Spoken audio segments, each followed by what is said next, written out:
So today is the last day of radiation. It has been 28 times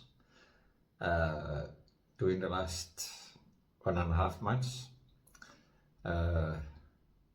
causing me to lose some beard and hair and some redness, dry mouth. Now I cannot taste my food. So I'm looking forward to all this is coming back to normal.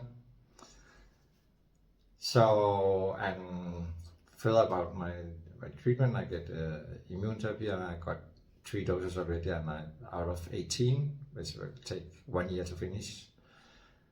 And then hopefully I'm done with the cancer. Anyway, still, if you want to find your biologic family and you like my help, please write an email to peterfindsyourfamily@gmail.com.